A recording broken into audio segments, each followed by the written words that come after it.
Wherefore Series 2, Episode 8. The Weaver lies dead and dreaming. Some of you will know this is how Cthulhu spends his time, but the condition is not his exclusively, and the Weaver is rather good at it. Dead and dreaming is what the Weaver does when she cannot cope. Granted, this time she has gone deeper into this state than ever before, and at this point she has no intention of ever coming back. Just because she can weave the threads of reality does not mean she gets to decide how everything plays out, even in the matter of her own demise. There is an azure dragon, who is also the east wind, and spring is his season. He stirs a little. He has not really stirred much in a long time, for nothing has spoken to him or piqued his interest. He too has been dead and dreaming. There is a lot of it about. It has taken him a while to hear the Weaver's cry for magic, but he hears and he remembers that magic is his nature, and he stirs. He comes as the east wind, a barely whispered breath upon the memory of the Weaver's skin. For months the Weaver has forgotten what it means to have skin or a body. The east wind reminds her, and for a moment she feels something that is not death, but may very well still be dreaming. She shifts a little, and the east wind wraps himself around her. It is almost too easy. The Weaver dreams of falling snow and cherry blossom. The east wind dreams of love. They are deep in the realm of dreaming, now moving away from death with every breath that reminds them they once had bodies, feelings, and lives. Well matched, these two, in how lost they are and how afraid to live. Dead and dreaming is so much less complicated. Except now they are dreaming together, and there is a magic to it that refuses death and demands life. The world is going mad. In this context, it makes perfect sense that these two lost and broken souls should somehow find each other. It is worth noting that the Weaver is just a Weaver. There are many others, but she is the only one at present in this story, so the title serves to identify her. She is a small thing when it comes to the weave. The weave is everything that ever was, or will be, or might be, and we make it together. However, the weave itself is not a neutral force, and a goddess dances through its threads. Even weavers seldom glimpse her, for she is subtle and secretive. She does not even hint to her weavers when she pulls upon their threads. The weave is hers. The weavers cannot tell when they themselves are woven. It is the goddess of the weave herself who has engineered all of this. It is she who prompted the man in the moon to get the weaver to ask for help. It is she who brought that cry to one of the more wounded magical beings still holding on at the edges. She has intentions. The Weaver and the east wind dream that they are falling in love with each other. Love requires form. It demands edges so that you know where you end and the beloved begins. For anyone who has ever spent time in a body, love suggests skin and the simple tactile glory of connecting in living warmth.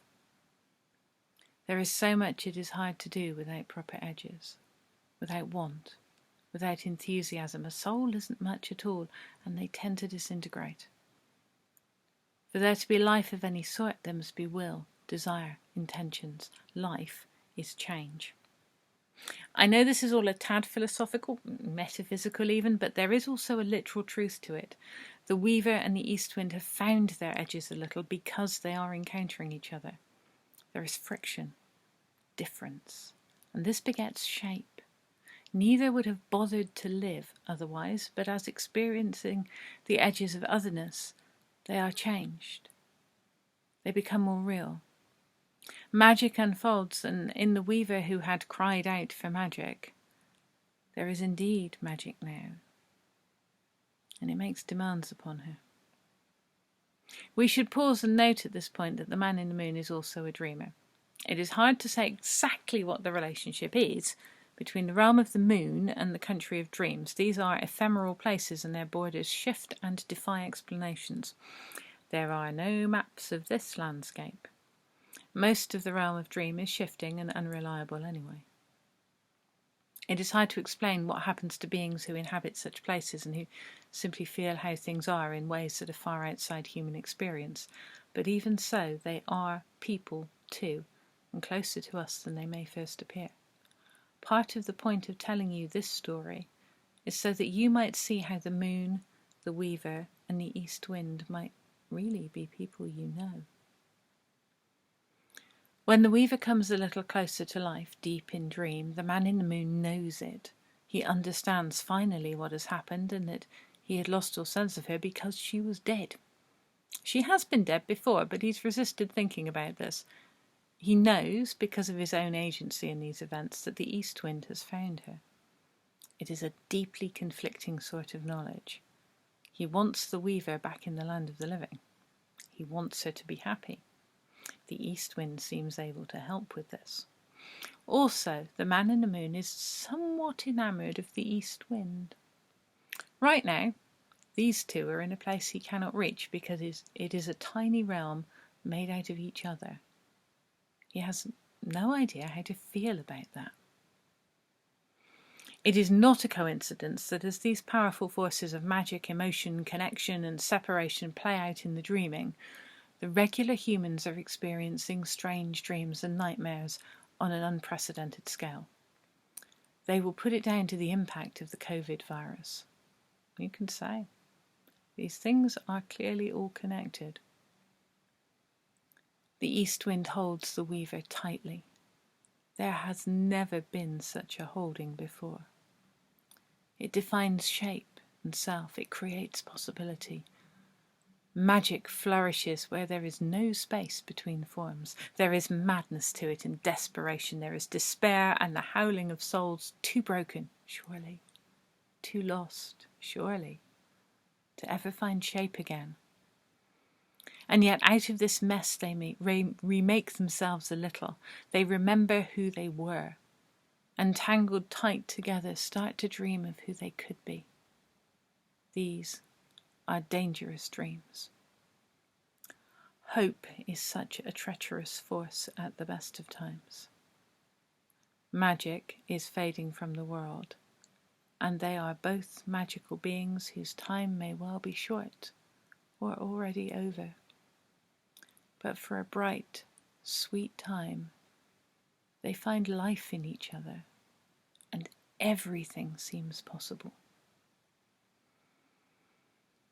Whether this is a story that will end well, it is far too early to say. The weaver begins the journey back from her place of death and dreaming, and she brings the east wind with her. The east wind remembers that he was once the spring, and a blue dragon, and a man, and a wizard, and 1,000 other things. Whether he can ever be any of that again, he does not yet know. Love is one of the most powerful forces there is. But love cannot do everything, and is not always enough.